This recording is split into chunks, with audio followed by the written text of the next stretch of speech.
What if the person you gunned down in public wore a uniform more powerful than yours? They shot me while I was still saluting the flag stitched on my chest. But before we begin, let me say this. This is a fictionalized retelling inspired by true systemic failures. Viewer discretion is advised. And if you're new here, welcome to Underrated Black Voices, where we bring light to the voices history tried to silence.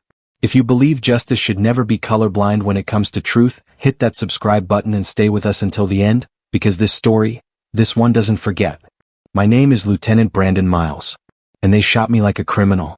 It was a quiet Sunday afternoon in Charleston, South Carolina, the kind of day that makes you think America might actually be at peace with itself.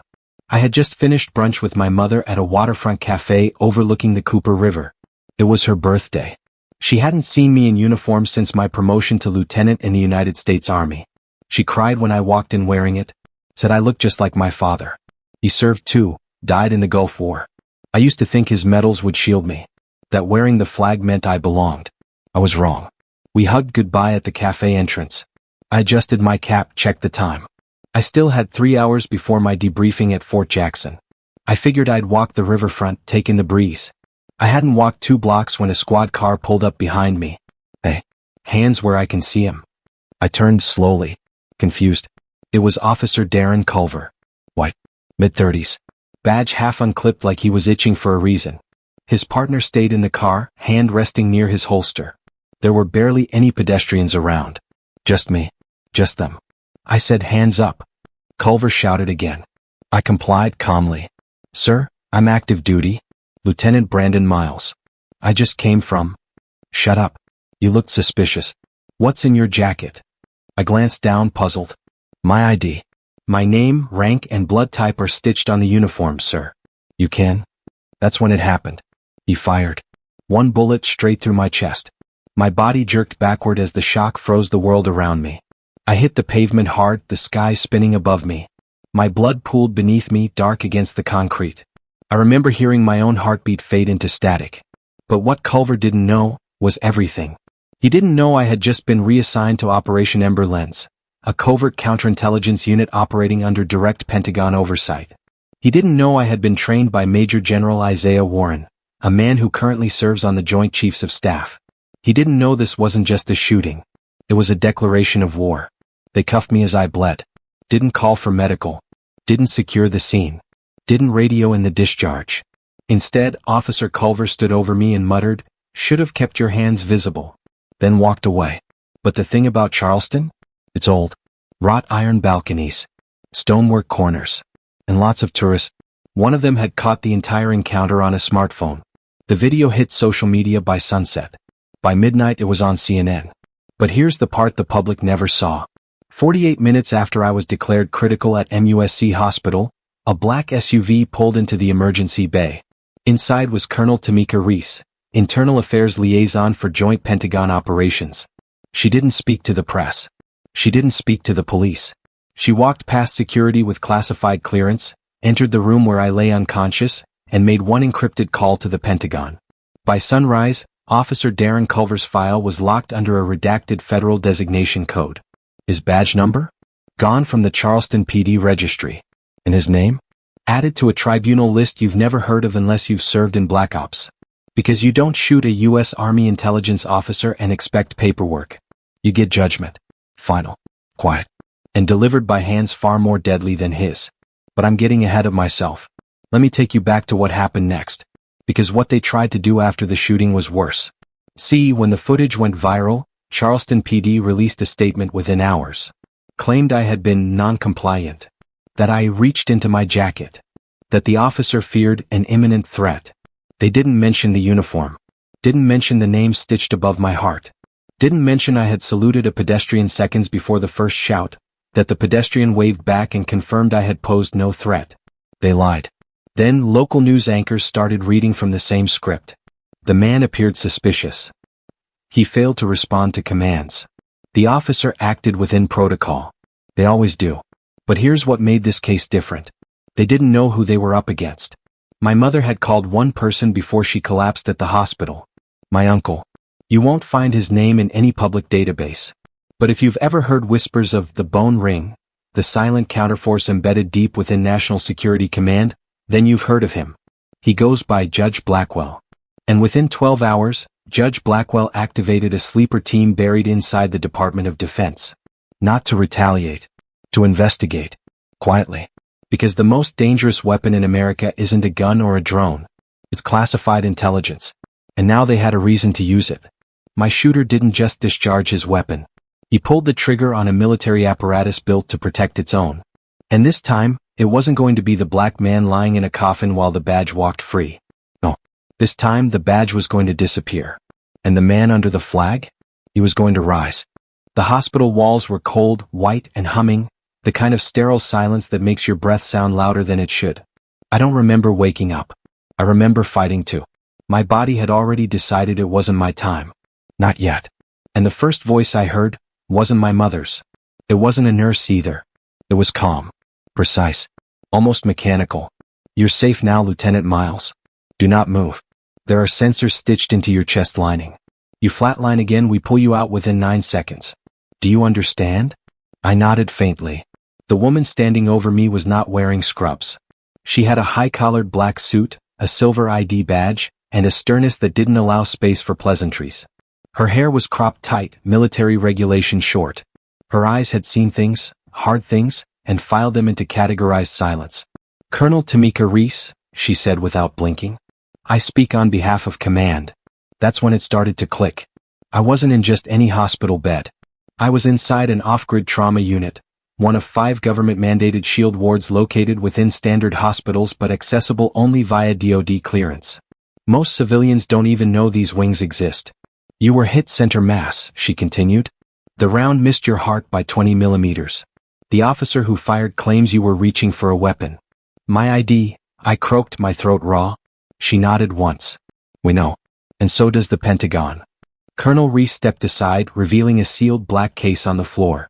She opened it and extracted a tablet, powered it on and held it up.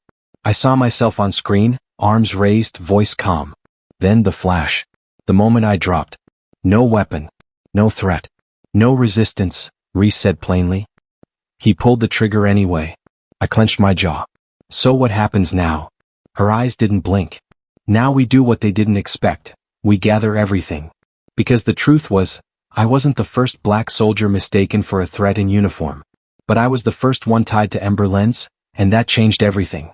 Operation Ember Lens was a low-visibility intelligence directive authorized after a string of domestic infiltration threats by extremist groups, some of which had already embedded in local law enforcement. My assignment wasn't to bust heads. It was to gather information quietly, then report upward. Which meant, by protocol, I had 2 levels of classified access above even a standard officer. The bullet didn't just hit me. It hit the Pentagon. And the Pentagon does not miss when it shoots back. 40 miles away, Officer Darren Culver sat behind a desk at the Charleston PD Internal Affairs office, hands folded, sweat glistening across his hairline. He hadn't been suspended. Not yet. Because his union rep was fast. Too fast. As soon as the shooting hit the news, the department scrambled to close ranks. The police benevolent Brotherhood filed a statement claiming Culver acted in accordance with established use of force guidelines. They paraded talking heads on local news shows. One called me a potential gang threat. Another pointed out that military-style jackets are often worn by felons to impersonate servicemen. None of them mentioned the body cam. Because Culver had shut it off. And that, right there, was the crack. See, the Pentagon doesn't play with narratives. They deal in hard evidence. Colonel Reese tapped the side of the tablet again and brought up an infrared thermal replay. Surveillance cams from the cafe had picked up my departure, every step along the sidewalk. Even from a quarter-mile away, thermal tracking confirmed my arms had stayed at my sides until Culver exited the car. We flagged the footage to the Joint Analysis Center in England, Reese explained. By tomorrow, it'll be forwarded to the Secretary of Defense. My throat tightened. They're really watching this close? She leaned forward. You didn't just get shot, Lieutenant. They shot a uniform. You were 3 weeks away from entering Joint Cyber Command.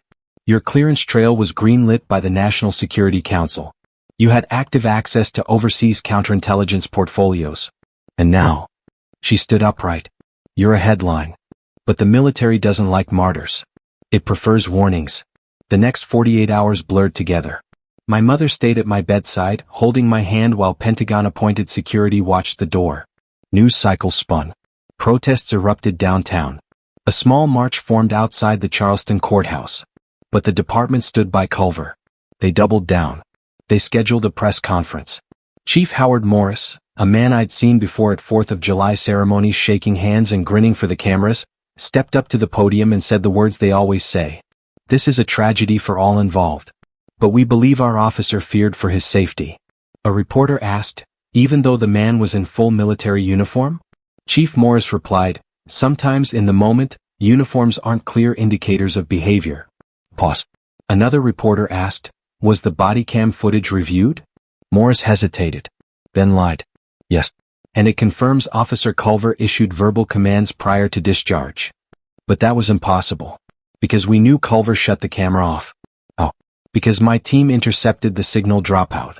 Colonel Reese and her intel unit had quietly tapped into the department's video feed archiving system the second they saw my vitals stabilize.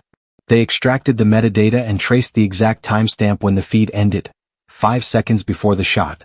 That footage was now under Pentagon encryption. And that lie? It was going to cost them. The twist came sooner than expected. 3 days after the shooting, Officer Culver's wife filed an emergency protection order. Said her husband had been unstable for weeks, showing signs of paranoia and aggressive fear toward black men in uniforms. She submitted texts. One read, they're everywhere now, even in the military, and they're just waiting for us to hesitate. Colonel Reese read the transcript aloud to me while I sat up in the recovery bed. They're building a psychological profile.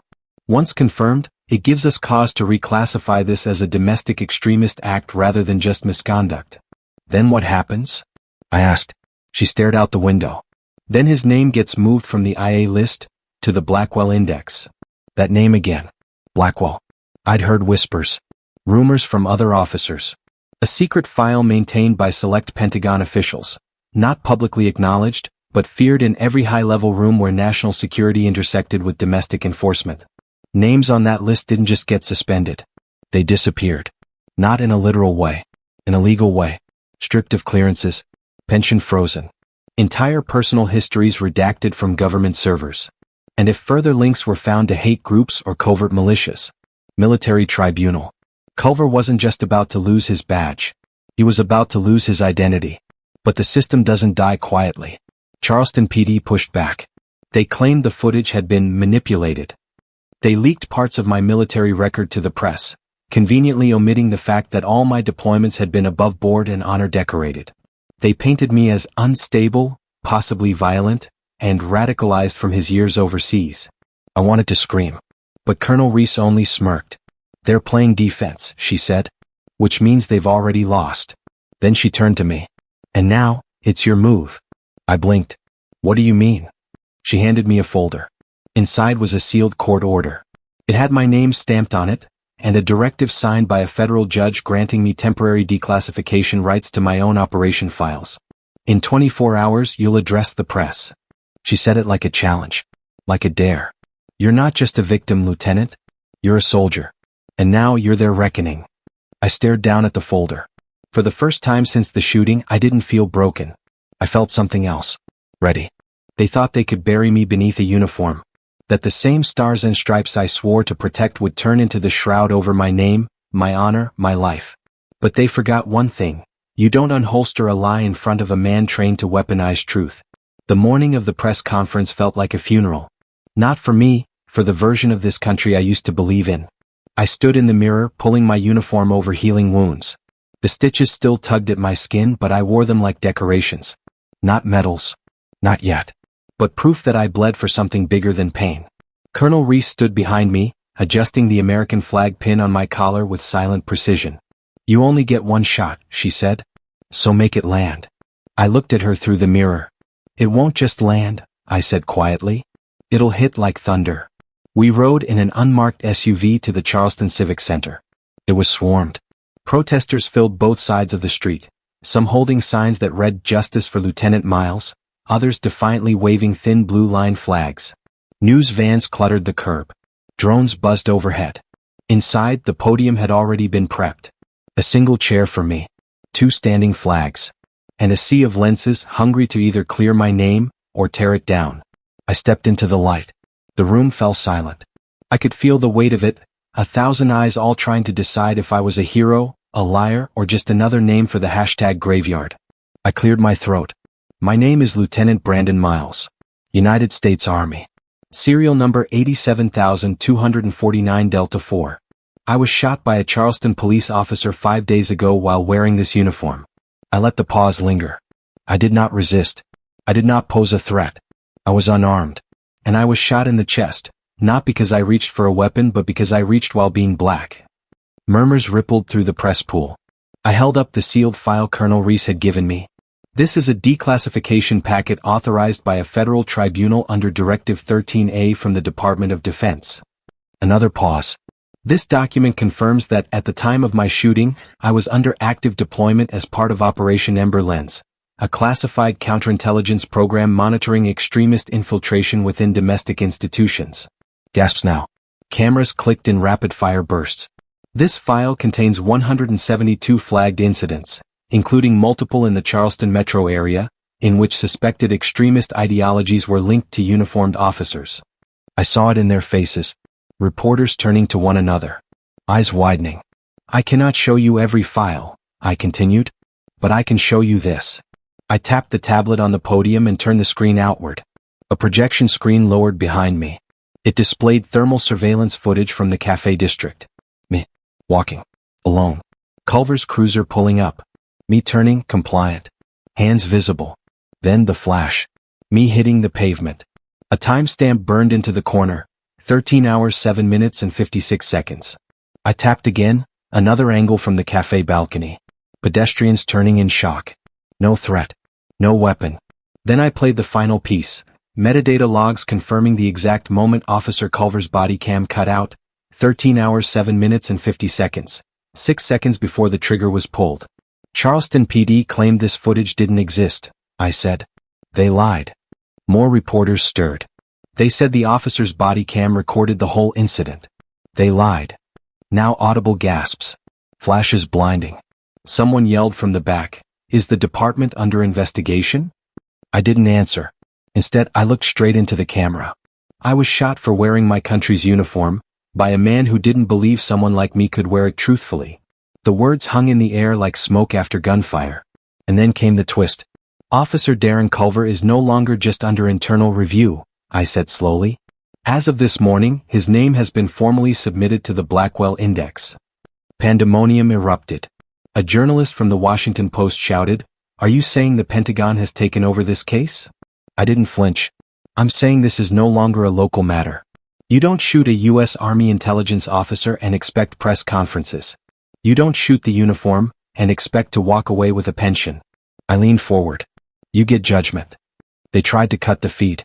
Charleston PD released an emergency statement claiming active military interference in local affairs.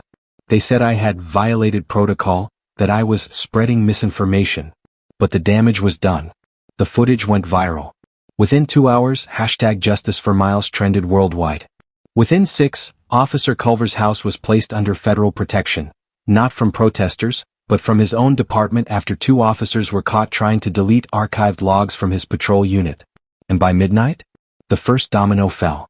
Chief Howard Morris resigned. Not because he believed he was wrong, but because the files I released proved he'd known about Culver's conduct months earlier. One internal memo, buried in footnotes, showed Culver had previously stopped and cuffed 3 black men in uniform, each time claiming they were suspicious. None of those cases made it to IA. Until now. That night, I sat alone in my hospital room again. Except I wasn't truly alone. My phone buzzed with a message from a contact I didn't recognize. "You don't know me, Lieutenant, but I trained with your father at Camp Pendleton. He'd be proud." And the men watching from upstairs? "They see you now. Keep going." Then another. "We're ready to testify. If you open that door, we'll walk through it." And another. "This isn't just your war anymore." I set the phone down. My hand trembled. Not from fear. From momentum. The next morning, Colonel Reese arrived without knocking. "You're officially in the open now," she said. "Which means the fire's only going to burn hotter. Then let it burn." She gave a small smile. First time I'd seen one from her. "You just got a request from D.C., she said. "The House Oversight Committee wants you to testify. But not about your shooting." I blinked. "Then what?" They want you to speak about Ember Lens. They want to know how deep this infiltration goes. Silence. Then. They want to know if Charleston was just the beginning. I exhaled slowly. My heart beat once strong. Because I already knew the answer. It wasn't just Charleston. It wasn't just Culver. It wasn't just me. It was all the ones before me who bled for a country that asked for their sacrifice but never respected their skin. And now, it was time to bring names into the light. They didn't want me in that room. Not because I was wounded. Not because I was young. But because I knew where the silence had been buried, and I had the files to prove who buried it. 3 days after the press conference, I flew to D.C. under military escort. I wasn't allowed to wear my full uniform, not because of any protocol, but because Colonel Reese said one word that echoed like a warning. Exposure. We weren't just talking about political backlash anymore. We were talking about risk. Because the moment I spoke in front of Congress, I wouldn't just be Lieutenant Brandon Myles. I'd become a symbol. And symbols either change systems, or get destroyed by them. The Capitol hearing chamber was colder than I expected. Not the kind of cold you feel on your skin, the kind that creeps in through the eyes of old men who've sat in those chairs for far too long, built careers on words, and learned how to listen without ever actually hearing. But I didn't care. I wasn't there to make friends. I was there to tell the truth. Chairwoman Eliza Calder, a sharp-witted black woman from Michigan who had served on the Intelligence Committee for over a decade, was the only one in the room whose eyes didn't blink when I was sworn in. Lieutenant Myles, she said, you may proceed with your statement. I adjusted the mic. My name is Brandon Myles, Lieutenant, United States Army Intelligence Corps. I am speaking today under federal declassification authority granted by the Department of Defense in conjunction with Operation Ember Lens. A few murmurs in the back. Some rustling of notes. I was shot in uniform by a Charleston police officer who claimed I appeared threatening. My body cam footage was disabled. My presence was documented. And my innocence ignored. I tapped the small control pad in front of me. The large screen behind lit up with the same footage from the press conference. My walk along the cafe strip, my arms raised, the shot fired. No words. Just the truth played in cold silence. When the screen dimmed again, I leaned forward. This wasn't a mistake. This was a pattern. Another tap. A second screen illuminated, a map of the southeastern U.S., dotted with small red indicators.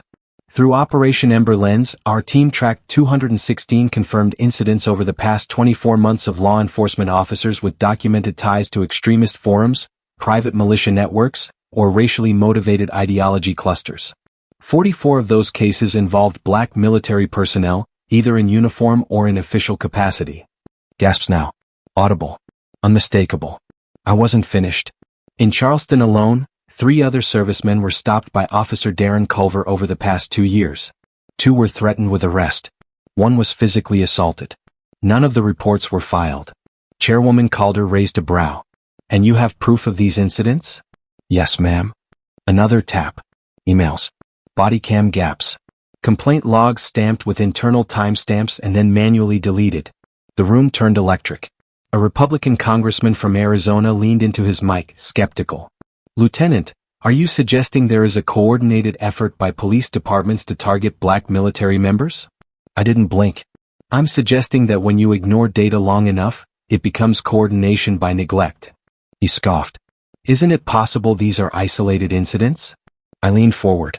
Tell me, sir. How many times does a bullet have to miss the truth before it stops being an accident? He didn't respond. Because he didn't have an answer. When I stepped out of the hearing, the media exploded. Every major network ran the clip. Analysts scrambled. Politicians backpedaled. Activists demanded an overhaul of interagency oversight protocols. Veterans groups, even some conservative ones, issued statements of outrage. Because it wasn't about race anymore. It was about the system swallowing its own protectors. The face of that betrayal was mine. But back in Charleston, the resistance was brewing. The mayor's office issued a challenge to my testimony, calling it misleading and inflammatory. They called into question my credentials, claimed I had selectively edited footage, accused me of violating operational confidentiality. But they didn't know what I'd been holding back. Colonel Reese called it the insurance file. It was a cache of intercepted communications, emails between Charleston PD executives, local union bosses, and private security firms with long histories of political funding. Messages revealing coordinated suppression of complaints filed by soldiers, most of them black, who were stopped and harassed while off base. But one message hit like a match tossed into gasoline. This is why we've got to screen these people harder. Can't tell who's loyal to the badge anymore. Some of them fight for us overseas, but back here they're just another problem. That email was signed by Assistant Chief Raymond Huxley. And it was time to let the public read it. We leaked the file, not to CNN, not to MSNBC. We sent it to Military Watchdog Wire, a lesser-known non-profit media collective with direct ties to former officers and defense analysts. They broke the story with one headline. They sent us to war, then hunted us at home. It spread like wildfire. Suddenly, every soldier of color who'd ever been profiled, questioned, humiliated, they saw themselves in that headline. Retired generals wrote open letters. Senators demanded an emergency oversight review. Charleston PD fell into chaos. Assistant Chief Huxley was placed on indefinite leave within 12 hours. By midnight, the entire command chain was under federal audit. And Darren Culver? He vanished. Not in the wind. Into federal custody. Because what we hadn't revealed yet, what Colonel Reese held back until the right moment, was the direct link between Culver and a known domestic militia flagged 3 years ago by Homeland Security. Encrypted group chats. Anonymous donations. Attendance at 2 private rallies. He wasn't just scared. He was radicalized. And now he was in a black site. No badge. No lawyer. No cover story. Just walls, lights, and the slow grind of military justice. That night I went for a walk alone. First time since the shooting. The streets of DC buzzed quietly under amber lights. I wore a hooded sweatshirt, no insignia. Just another silhouette in the city. But inside, the fire still burned. Not rage. Resolve. Because I knew we weren't done. Culver was one officer. Huxley was one link. But what about the others? The departments that never filed complaints. The soldiers who were buried under silence. The uniforms that bled invisible. Colonel Reese joined me at a bench by the reflecting pool. You know they'll come for you next, she said calmly. I looked at her. They already did. And I'm still standing. She nodded. You ready for what's next? I stared out at the Capitol dome. What? Defiant. Flawed. Yes, I said. Because this isn't just my fight anymore. You can't kill a uniform and expect the body to stay quiet. By the time the dust began to settle in Charleston, my name was no longer just a headline. It had become a spotlight, one bright enough to burn, one wide enough to cast shadows on people who preferred to hide in the dark. And in those shadows, there were more names, more officers, more departments, more secrets.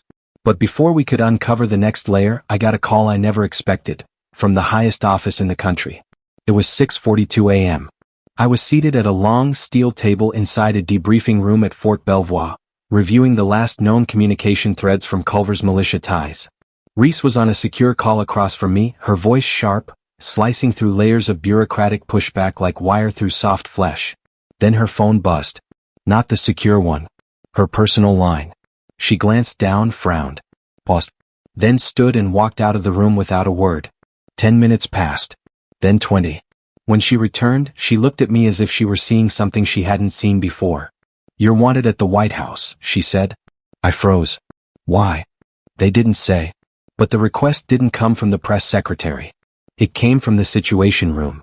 My pulse kicked up. The sit room? That's a military channel. She nodded. That's why I didn't say no. They flew me in black transport.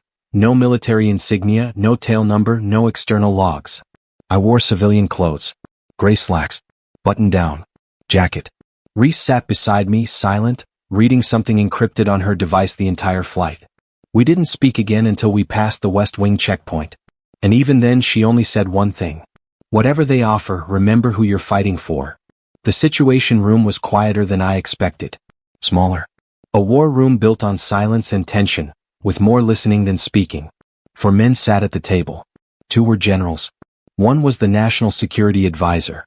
And the last was Vice President Jana Reynolds, a woman whose reputation in national defense circles was icy and calculated. The president was not in the room. Not yet. General Warren, my old CO and the man who once trained me in tactical systems overseas, was the first to speak. Lieutenant Myles, we brought you here not because of your injury. Not even because of Charleston. We brought you here because we're standing at the edge of something deeper. Something bigger. And we believe you've become the face of it, whether you wanted to or not. I didn't respond. I just listened. He continued. You've triggered more than outrage. You've triggered fear. Across law enforcement, across the intelligence community, across the military. And not just from the guilty. From the good ones too. Because now everyone's asking, what else is hidden? What else has been covered? What happens next? The National Security Advisor leaned forward. The White House needs a plan. A way forward. Something that isn't chaos or collapse. Something that restores faith. I raised an eyebrow. You want me to help you restore faith in the same system that almost killed me? No, Vice President Reynolds cut in sharply. We want you to expose what broke it. Silence. Then she added. And we want you to lead the task force that does it. My eyes narrowed. You want me to lead a federal task force? To investigate domestic extremism inside law enforcement? She nodded. Yes. Not from the FBI. Not from DHS. A joint command unit operating under military intelligence jurisdiction. Reporting directly to the Pentagon and overseen by congressional mandate. I looked at Reese. She gave nothing away. Just the slightest nod, a signal that this wasn't a trap. That it was real. That it was powerful. And dangerous. Why me? I asked finally. Vice President Reynolds answered without pause. Because the public trusts you. Because the press can't paint you as partisan. Because the Pentagon already has your back. And because the people who shot you are the same people hiding in departments across this country. And they know your face now. That makes you the sharpest blade we've got. The room went still. It wasn't pride I felt. It was weight. I had just been offered a seat at a table built from silence, deception, and compromise. But for the first time they were asking me to turn it over. So I said the only thing I could. I'll do it. But then I leaned forward. On one condition. All eyes turned to me. No names get buried. No favors. No handshakes behind doors. If someone in uniform tried to destroy the oath they swore, I don't care if it's a rookie or a captain, they go down. And they go down hard. General Warren grinned faintly. That's exactly why we asked you. 2 weeks later, I returned to Charleston, not as a victim but as the newly appointed head of Task Force Sundial. A name chosen for one reason. Because sundials don't cast shadows when the light is directly above them. And that's exactly what we were going to do. Shine daylight on every dark corner they thought was safe. Our mandate was sweeping. We had jurisdiction to investigate any local, state, or federal law enforcement agency with a confirmed or suspected pattern of racialized misconduct, extremist affiliations, or suppression of soldier complaints. We could seize data, freeze funding, subpoena departments, and deploy oversight agents with full military protection. We were, for lack of a better term, the Pentagon's reckoning team. And Charleston was first. Our first target wasn't just Officer Culver. It was the entire precinct that protected him. Task Force Sundial raided Charleston PD Internal Affairs within 48 hours of landing. We found files buried beneath false log IDs. Emails deleted but not wiped from secure backups. Entire chains of command had signed off on what they labeled discipline deferrals, meaning officers accused of racial misconduct were simply shuffled, reassigned, or sent on mental health leave. But the most damning file?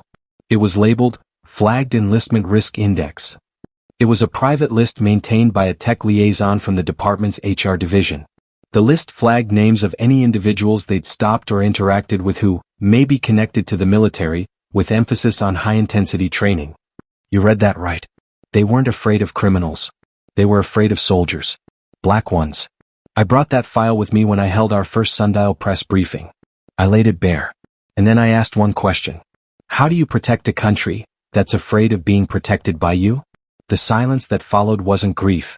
It was guilt. And for the first time it didn't fall on me. It fell on them. And this time, they were going to answer. They called it the Flagged Enlistment Risk Index. But what it really was a blacklist. It categorized black veterans like me, not as defenders of the nation but as potential threats simply because of the skills we'd earned serving it. Every name on that list represented a life trained to defend, disciplined to lead, and forced to come home to suspicion instead of honor. The press gasped when I revealed it. The headlines the next morning didn't pull punches. They trained us to fight, then feared what we'd become. That wasn't just sensationalism. It was prophecy. Because what Task Force Sundial uncovered next made that first file look like a paper cut beside a bullet wound. Let me take you inside our next target.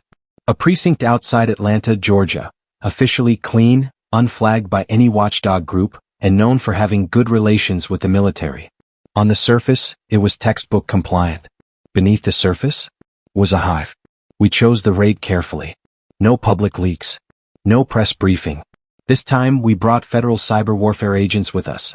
People trained to ghost into systems, extract intel, and vanish. At 4:12 a.m., we seized every drive, server, and paper record inside the precinct. What we found still haunts me. It started with a chat log, codenamed Blue Legion. At first glance, it looked like a casual internal messaging group for patrol officers. Jokes, scheduling updates, sports scores. But embedded between jokes about rookie night shifts and overdue paperwork were images. Images of black soldiers pulled from social media, photoshopped with fake tattoos, criminal records, or gang insignias, then passed around like baseball cards. Some of them had red X's drawn across their chests. Others had the letters FDN stamped across their names. We traced it. FDN, shorthand for Forget the Nation. A code among officers that meant, don't trust the uniform. Especially not a black one. And the worst part? Some of the officers in the group had received awards for community outreach. One was even a former Marine. That betrayal hit me harder than any bullet ever could. Because if someone who served could look at another soldier and see not a brother in arms, but an enemy in skin, then the cancer went deeper than anyone had dared imagine. The next 72 hours were a whirlwind. Task Force Sundial expanded its scope. By the end of the week, we had opened simultaneous investigations in 6 cities across 5 states. Baton Rouge, Jacksonville, St. Louis, Pittsburgh, Phoenix, Sacramento. Each one selected for the same reason. Unusually high traffic stops involving veterans of color, but no formal complaints ever filed. Each one had something to hide. But let me tell you what hit me the hardest. The letters. After every press conference, our office inbox overflowed. Handwritten letters, emails, voicemails. Veterans from every generation, Vietnam, Iraq, Afghanistan, writing in to say, I thought it was just me. They followed me in my dress blues after a parade. I stopped wearing the uniform off base just so I wouldn't get profiled. I was arrested the week after I got my Bronze Star. These weren't just stories. They were confessions. The kind you carry like scars. Invisible to the world but felt every time you walk past a patrol car or reach for your wallet too fast at a gas station. I remember one letter in particular. It was from a retired sergeant named Horace Tillman, age 74, from Birmingham. His handwriting was shaky. Faded ink. The kind of letter you know took every ounce of strength to write. He said, they pinned a flag on my coffin when my son died in Iraq. But when I came home from the funeral, the same cops who stood for the anthem pulled me over because they said I looked like I stole my own car.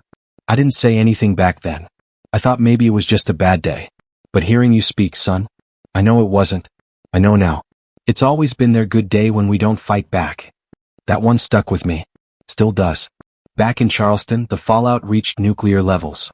The mayor resigned under pressure. 4 senior officers at the precinct pled guilty to obstruction and falsification of records. But that wasn't enough. Because for every officer we caught, a dozen more simply left the force, retiring quietly, disappearing from the spotlight. Until one day, one came back, armed. It was supposed to be a routine staff meeting at the regional Sundial office. 10 agents. A few analysts. Me and Reese. I had just finished briefing the team on our next investigation when the fire alarm tripped. We evacuated, standard procedure. But when we reached the exit stairwell, 2 shots rang out from the opposite floor. We hit the ground. Seconds later, Reese's comm buzzed. Shooter inside. Former officer. Name matches one of the early Charleston IA resignations. Armed with semi-auto. Possibly suicidal. Demanding to speak with the traitor. He met me. I looked at Reese. Do we fall back? She shook her head. This is what they do when they lose control. They lash out. They think terror rewrites truth. So we didn't run. We moved. Our tactical agent unit, led by Sergeant Kai Mendoza, a black former Green Beret, intercepted the shooter 2 floors up. No fatalities. 1 wounded officer. Shooter taken alive. But here's what made it different. After the arrest, they found something scribbled on his body armor in Sharpie. The government betrayed us. That's the mythology they'd built. That we, the ones who spoke up, were betrayers, instead of the betrayed. And that confirmed what I already feared. This wasn't about one officer. Or one department. It was an ideology. An infection. One that spread in locker rooms, behind precinct doors, and inside the hearts of men too weak to accept that justice has no color, only accountability. Later that night, Reese found me on the roof of the federal safe house. She lit a cigarette, rare for her, and looked up at the stars. "You know this isn't going to stop, right?" she said. I nodded. "I don't want it to." She looked over at me curious. "What do you want, Lieutenant?" I took a breath. Then I said it for the first time. "I want every black kid who wears this country's uniform to know they won't be hunted when they come home." She smiled. Not soft. Not sentimental. But proud. "Then you'd better keep your boots laced." I ended that week with a public address. Not from a podium. From the Charleston War Memorial, the one they used to ignore. The one where names like mine never showed up. I looked into the camera and said, "We've uncovered 47 names. But this isn't about numbers. This is about trust. The trust you place in a badge. In a uniform. In a flag. And what happens when that trust is weaponized against the people who earn it?" I paused. Then raised my voice. "This task force will not stop. We will not apologize. And if you're wearing a badge with hate in your heart, know this, we're coming." That video reached over 10 million views in 5 days. But I didn't read the comments. Because I wasn't looking for approval. I was looking for the next crack in the system. And I knew exactly where it would be. The deeper we dug, the clearer it became. We weren't investigating isolated corruption. We were exposing a belief system. One stitched into precincts like muscle under skin, quiet, unseen, but strong enough to move cities. It called itself Brotherhood. But the truth? It was a cult. And the next name on our sundial radar would blow that cult wide open. His name was Captain Mark Radford. Decorated. Respected. Publicly adored. A 22-year veteran of the Houston Police Department with a resume longer than most senators. Recipient of 5 community policing awards. Gave speeches at high schools about civic duty. Photographed annually shaking hands with veterans on Memorial Day. But beneath that perfectly tailored image, he ran one of the most dangerous off-book police cabals Task Force Sundial had encountered so far. They called themselves the Centurions. At first glance it sounded harmless. An old nickname. Maybe even ceremonial. The kind of thing officers pass around like a clubhouse title. But in the seized logs from Charleston and Atlanta, that name kept appearing, buried in email subjects, off-the-grid signal apps, burner devices. Reese found the first link. Radford's signature matched the internal training manual cover used by a discipline group, known only by the Latin phrase Vigiles Noctis. Night Watch. A group that mentored officers with histories of disciplinary action, aggressive force, and cultural unalignment. A sanitized way of saying they had issues with race or religion. And every single mentee had at least one documented interaction with black or brown service members, flagged, dismissed, or erased. Houston became our next battleground. But this time, we knew better than to announce our arrival. We went in under full federal silence protocol. No markings. No warning. Reese coordinated 3 simultaneous raids on precincts and private residences linked to Centurion members. We expected pushback. We didn't expect to find a war room. Inside Radford's personal storage unit, located in a private, rented bunker outside Harris County, we found floor-to-ceiling cork boards, red string, and pinned photos of servicemen, activists, even local politicians of color. Most disturbing? The boards weren't organized by threat level. They were organized by military background. One section labeled Foreign Combatants had pictures of veterans who had served in Afghanistan, Iraq, and Somalia, all black. Another was titled Urban Infiltrators. That wall held faces like mine. At the center of the web, a blown-up picture of me standing behind the podium during my first press briefing. My face was circled in red. Beside it, written in permanent marker. "Do not miss this one." I stood there staring at it, pulse steady. Reese didn't speak. Neither did the 3 agents behind me. No one needed to say it. The mission had changed. We weren't just investigating now. We were hunting. We brought Radford in under sealed federal indictment. He didn't flinch. Didn't beg. Didn't deny. He smiled. "Too late," he said. I leaned in. "Too late for what?" "To stop what's coming." He wouldn't elaborate. But what we found on his burner phone did. A map. Dotted with cities. Not precincts. Not departments. Veterans' hospitals. They were targeting VA clinics. What? Because according to Radford's network, those clinics were active recruitment zones for soldiers they deemed ideologically disloyal. Translation? They believed the military was breeding insurgents, black and brown veterans returning home with combat training, who might one day challenge domestic authority. So they planned to discourage future enlistees. Discourage? How? Surveillance. Harassment. And in some flag messages, worse. They weren't just afraid of us. They were preparing for us. I took that intel to the White House. Vice President Reynolds met me in a private intel briefing room alongside General Warren. The mood was darker than before. No headlines. No cameras. Just wait. We suspected fringe activity, the VP said. But this is strategic. General Warren turned to me. We want your task force to pivot. Pivot how?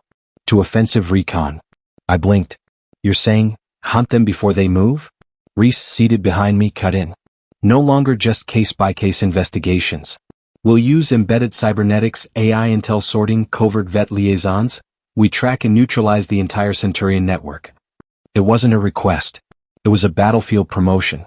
Task Force Sundial was being rearmed, and I was now its commanding officer in full. We weren't just chasing shadows anymore. We were bringing fire to the doorsteps of those who thought uniforms could be twisted into symbols of hate. Within 2 weeks, the operation began. Codenamed Operation Sovereign Eclipse, our mission was simple. Unmask, isolate, and dismantle every Centurion-linked node operating within or adjacent to American law enforcement or military circles. The targets weren't just patrol officers anymore. They were lieutenants, captains, sheriffs, and in one case, a retired general working as a civilian advisor to a county defense coordination team in Alabama. We froze assets, revoked clearances, and where evidence permitted, we moved in. Not with military drones or full-on tactical teams, but with quiet subpoenas, encrypted warrants, and when necessary, sealed indictments delivered at dawn. Because justice doesn't always need sirens. Sometimes it only needs resolve. Then came the moment I never saw coming. I was back in Charleston, checking updates from our Philadelphia unit, when I received a message from an old contact at Fort Hood. Read. We found something. You might want to sit down. Attached was a list. A digital ledger. Names, dates, and logs of communication between Radford's network and several civilian law enforcement training consultants. One of those names was a man who'd once trained me in tactical urban control during my first year at Fort Benning. I remembered him. Sergeant First Class Milton Graves. He taught me how to sweep a room, how to breathe slow through fire, how to make decisions when death was 6 inches from your chest. And now, he was on the other side, not just sympathizing with Centurions. He'd helped design their playbook. That betrayal hit me like a freight train, because I remembered how proud he was the day I passed my urban recon exam. He shook my hand, told me, you'll be one of the good ones. I thought he meant I'd serve honorably. Now I know what he really meant. I'd be one of the few he didn't fear, because he thought I was tame, docile, predictable. But I'm none of those things. I'm a soldier. And this war just got personal. We issued a warrant for Graves, but he ran, vanished, left no digital trace, which only confirmed what we feared. There were more like him, more trainers, more whisper networks, more systems built on the quiet expectation that black soldiers would either conform or be crushed. And now, they were scattering. But Task Force Sundial wasn't going to stop, because we weren't just investigating misconduct anymore. We were erasing a cancer, route by route, name by name, badge by badge. Milton Graves didn't run like a scared man. He vanished like a man who knew where the cameras didn't look. And that made him more dangerous than anyone we'd faced so far. Graves had been a respected tactical instructor at Fort Benning for nearly 12 years. On paper, he was just another retired non-commissioned officer. But we knew better now. He'd helped shape the Centurion doctrine, piece by piece, using DoD-approved training regiments. He'd taken the very tactics taught to protect democracy and twisted them into a survival guide for racial paranoia. And now he was gone. Our first lead was a burner phone traced to a motel outside Savannah. By the time we got there, he'd already slipped out, paid in cash, used a fake ID. But he left something behind, a hand-drawn map, torn from a spiral notebook. It was rough, barely legible, marked only by 2 letters scrawled over a star-shaped symbol. TP. I stared at it for a long time. Reese looked over my shoulder. What do you think it stands for? I didn't answer at first, because deep down I already knew. Training point, I said finally. It's not a place. It's a system. He's going to ground, somewhere with infrastructure. Somewhere he trusts. We went through every training site he'd ever logged hours in, both military and civilian. 3 stood out. All decommissioned. All in rural counties. And all within states with active lawsuits filed against law enforcement for civil rights violations. There was one in particular, a decommissioned sheriff's academy in Caldwell County, Texas. The place had been closed for funding reasons nearly 5 years ago, but never officially sold or demolished. And here's the strange thing. Graves had trained there for 6 weeks during his last active duty year, long after it was shut down. We had our target. The road to Caldwell County felt like a descent into another America. Not the one you see on postcards or political ads. The other America. The one that hides behind old storefronts, dusty flags, and polite nods that never reach the eyes. We arrived just after dawn. No federal cars. No task force logos. Just 2 black SUVs and our 4-man field team. The Sheriff's Academy sat at the edge of a dried-up creek bed, flanked by rusted watchtowers and a crumbling perimeter fence. From the outside it looked abandoned. Inside, it was anything but. Reese spotted the first motion sensor hidden in the grass.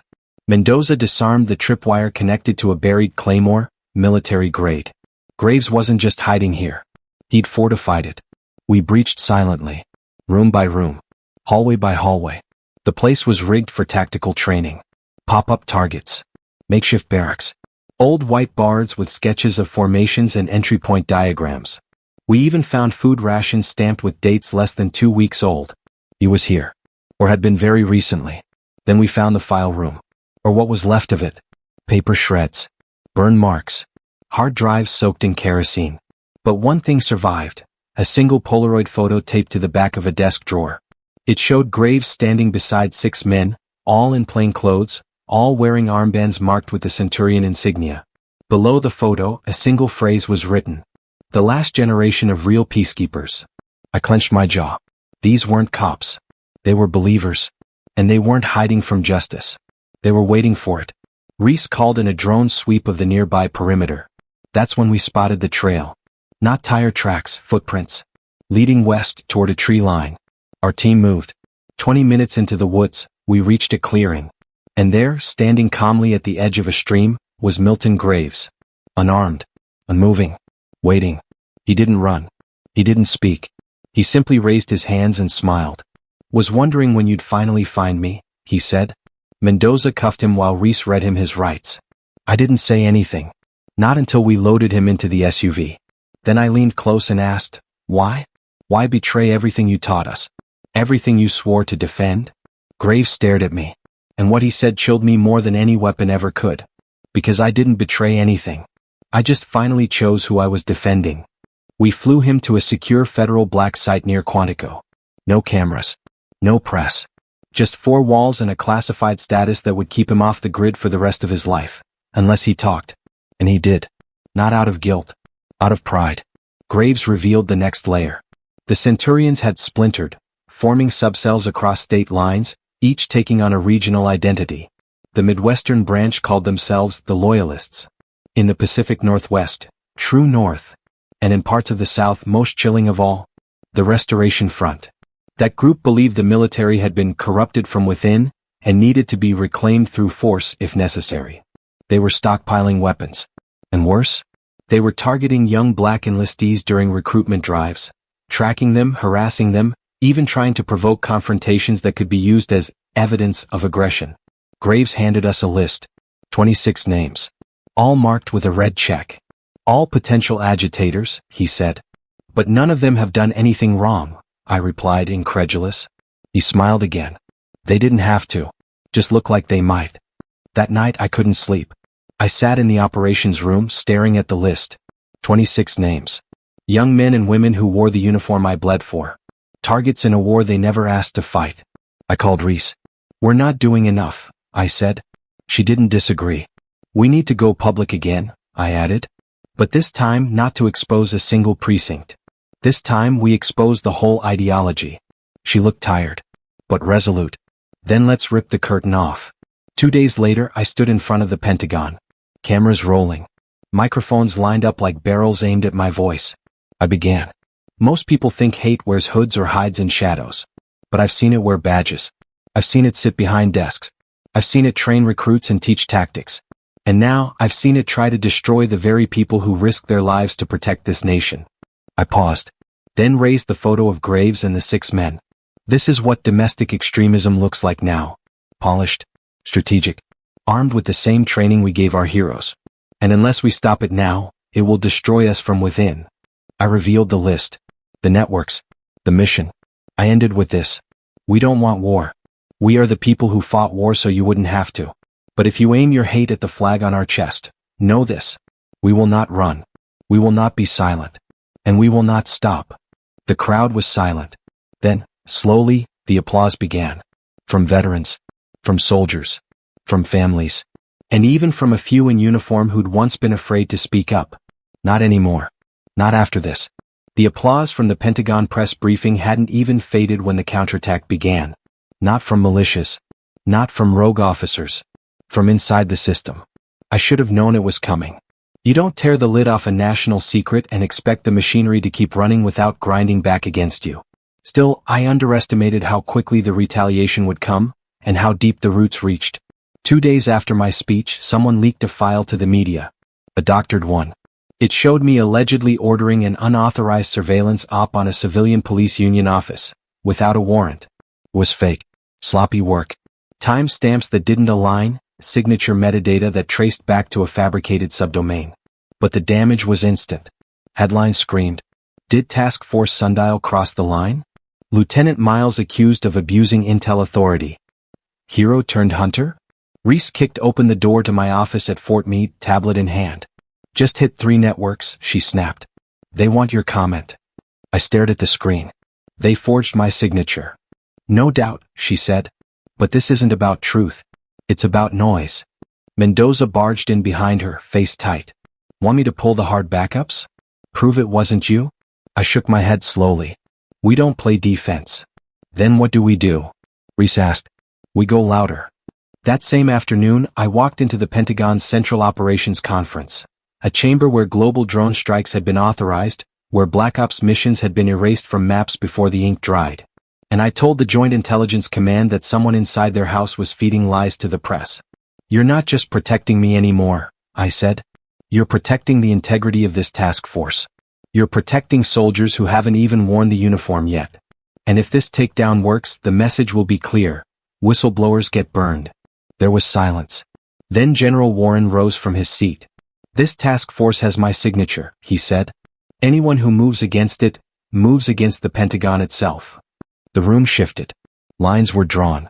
And suddenly, I wasn't just a soldier in a uniform. I was the center of a national chessboard. And someone had just moved a pawn into my lane. Time to flip the board. We launched a counter-forensics unit.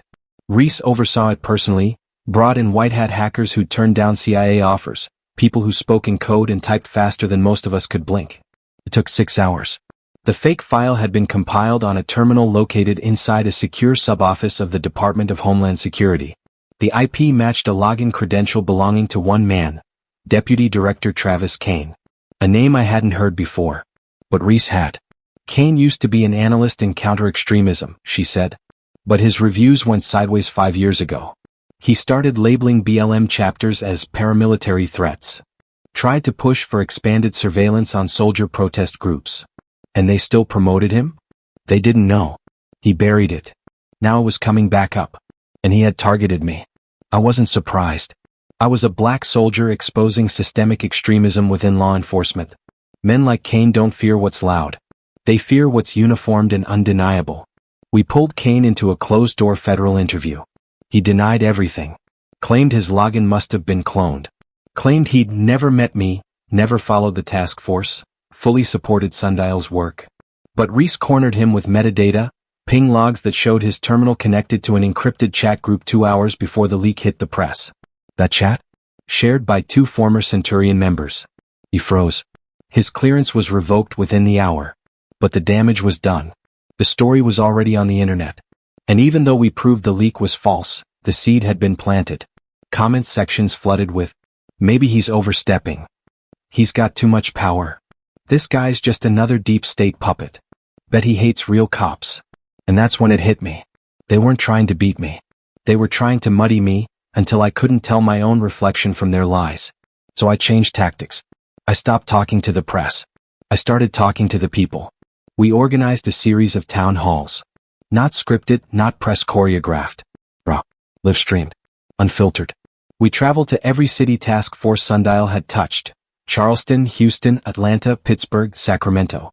I stood in gymnasiums, VFW halls, churches. And I didn't give speeches. I asked questions. Have you or someone you know ever felt targeted in uniform? Have you ever been afraid to report abuse because of the badge? Have you ever wondered why the people you protect don't protect you back? And the stories poured out. An Iraq vet in Pittsburgh who was tackled outside his daughter's school after a white parent claimed he looked like a threat. A Navy corpsman in Sacramento who was stopped 3 times in 1 month wearing his dress blues, each time asked for proof of enlistment. A Vietnam vet in Charleston who was mistaken for homeless and beaten by 2 cops because he fit a description. Each story a stone on the pile. Each voice a match to the gasoline. Until finally we weren't the ones defending the task force anymore. The people were. A month after the Kane leak, the White House issued a statement. Official. Clear. Backed by all 12 members of the National Security Council. Task Force Sundial is hereby established as a permanent oversight division operating under joint military and civilian authority. It will function with independent investigative powers, protected by federal mandate, and answerable only to the Office of the Inspector General and designated members of the United States Congress. In other words, we weren't going anywhere, and anyone who tried to bury us would be digging their own grave. But the battle wasn't over, because while we were defending from the inside, the outside was evolving. The Restoration Front, Graves' most militant splinter, had gone dark. No posts, no signals, no chatter. Which meant only one thing, they were planning something. We didn't know where. We didn't know when. But we had one clue. A data signature buried in an intercepted forum post. One sentence. They took our badge. They took our Brotherhood. Let's remind them who trains the real soldiers. The post was signed Nero 7. Reese found the match. Nero 7 was the call sign of Marcus Boyd, an ex-Navy EOD tech turned sheriff's deputy. Dishonorably discharged. Fired after 2 excessive force complaints. Known associate of Graves. Last seen 2 weeks ago in Utah. And then vanished. Until now. Until that signature reappeared. This wasn't a loose end anymore. It was a fuse. And it was lit. So we regrouped. Rearmed. And I stood before my team, 30 of the most disciplined, dangerous and loyal people I'd ever served with. This isn't just cleanup anymore, I said. This is a countdown. They nodded. No hesitation. Because they understood what I meant. You don't shoot a soldier and expect silence. You don't betray the flag and think the flag won't fight back. And when the Restoration Front finally made their move, we'd be ready. They wanted to make a statement. They wanted to bleed the flag in public, livestream it, brand it with fear, and call it justice. But they forgot something. You don't threaten soldiers trained in silence and forged in betrayal. You awaken them. And that was their final mistake. The clue came from a retired systems engineer in Ogden, Utah. She had stumbled across an encrypted USB dropped in a municipal parking lot. Likely by a Restoration Front courier too nervous to complete a transfer. It was disguised as a firmware update key. But inside, blueprints, surveillance grids, targets, and a date. August 10th. 3 days away. The location? A federal VA hospital in Salt Lake City. A place that served over 13,000 veterans a year. Many of them black, brown, disabled, or medically dependent. It was more than a hospital. It was a sanctuary. And they wanted to turn it into a massacre. The file included tactical schematics, drone relays, signal jammers, multiple references to live-proof upload channels. They wanted to broadcast the attack. To spark something bigger. Not just in Utah. Nationwide. I remember standing in the mobile ops unit with Reese, Mendoza, and 4 of our lead tacticians. The map was spread across the table. Red X's marked entry points. Purple zones were designed to collapse communications. Blue circles, extraction paths. Graves taught them too well, Mendoza muttered. Reese didn't look up. They're not just playing war. They want a martyrdom complex. And if we stop them before they pull the trigger? I asked. They'll spin it, she said. Call it government overreach. Say we silenced patriots. They'll use the silence louder than the bullets ever would have been. I looked at the map again. They want a spectacle. She nodded. Then let's give them one. We activated Operation WIDO-WIGT, named after a combat tactic used in recon warfare. Light the sky just enough for the enemy to reveal themselves. We didn't storm in. We leaked in. 2 days before the attack, Task Force Sundial quietly replaced security contractors at the VA hospital with our embedded agents. We rerouted all digital comms to an isolated subnet, one that mirrored the original so the attackers would believe their jammers were working, when in fact we'd be watching everything. And then, the final move. We deployed our wildcard. Private First Class Deshaun Briggs. 24 years old. Bronze Star recipient. Honorable discharge after saving 6 civilians in an ambush in Kabul. Now a civilian. And black. He volunteered to play bait. We placed him at the hospital for a fake therapy session, knowing the Restoration Front was tracking patients and visitors of color with combat training. Within 5 hours of his appointment, we intercepted chatter. Nero 7, confirmed. Target present. Push timeline forward. They'd taken the bait. Now it was our turn. August 10th. The sun rose slow, golden, unaware of what waited beneath it. At exactly 8:13 a.m., a white service van pulled into the rear parking lot. 3 men exited. Civilian clothes. No insignias. One adjusted his watch, a coded signal picked up by our rooftop recon drone. Go time, Mendoza said through comms. Not yet, I replied. Let them think they're safe. 2 more arrived through the front lobby, posing as family visitors. One carried a concealed weapon under a sling bag, plastic-cased, no metal. Reese monitored the pressure sensors in the East Wing hallway. Another 2 inside already. We've got 5 on the ground. 1 likely coordinating remotely. Then, the final arrival. Marcus Boyd. Nero 7. He stepped out of a black Jeep, clean-shaven, sunglasses, and the look of a man who thought he was writing a chapter in a manifesto. Instead, he was walking into a courtroom. Boyd moved with calm intent. Into the hallway. Past the check-in desk. Toward the waiting area. PFC Briggs sat quietly with a magazine. Just a normal patient. But he wasn't normal. His coat was laced with fiber-optic microphones. His shoe sole carried a trigger for emergency lockdown. And his watch had a pulse sensor transmitting live vitals to our team. Boyd walked past him. Paused. Then leaned in. You served? He asked casually. Briggs nodded. You? Boyd smirked. Still do. That was the signal. We moved. Doors slammed. Lockdown initiated. All 6 suspected operatives were disarmed before they even reached their kill zones. Boyd resisted. Tried to pull a sidearm, but Reese had anticipated that. His weapon had already been neutralized with a remote frequency disruptor placed in the check-in desk. He pulled the trigger. Nothing. Then I stepped into the hallway. Face to face. You trained for war, I said. But we were trained for you. He sneered. This country's dying. You can't stop that. I leaned in. I'm not trying to stop it. I'm building the version you were too scared to believe in. He didn't answer. He didn't need to. The cuffs clicked. And the last leader of the Restoration Front was done. Within 12 hours the bust made national news. But not because of the attempted attack. Because of the trial. We made a choice. No black site. No quiet disappearance. We prosecuted them in public. Because the country didn't just need justice. It needed to see it. Day by day the courtroom filled with soldiers, veterans, families, even former officers who testified against their own. Boyd was convicted on all counts: conspiracy, attempted domestic terrorism, and seditious plotting against federal agencies. He never spoke again in court. But the impact spoke louder. Veterans across the country began organizing under new banners, not in protest but in protection. Uniformed. Unbroken. United. That was their motto. They didn't march in anger. They marched in defense of justice, of truth, of the right to serve and return home with dignity. Reese and I stood on the Capitol steps after the sentencing. It was dusk. Quiet. She looked over at me. You realize what just happened? I nodded. We didn't stop a terror attack, I said. We stopped a doctrine. She smiled for once. You think it's over? I didn't answer right away. Because I knew better. This kind of hate doesn't end in courtrooms. It ends when the country no longer tolerates it in whispers. It ends when silence is no longer safe for the guilty. It ends when we no longer have to prove we belong in the uniforms we earned. So I looked out at the horizon, the flags waving softly in the evening breeze. And I said, no. But it's the beginning of the end. If you've stayed with me this far, thank you. This story was fictional, but the forces behind it are very real. Now it's your turn. Would you speak up? Would you serve? Would you defend a flag that sometimes forgets your name? Tell me in the comments. Let's talk.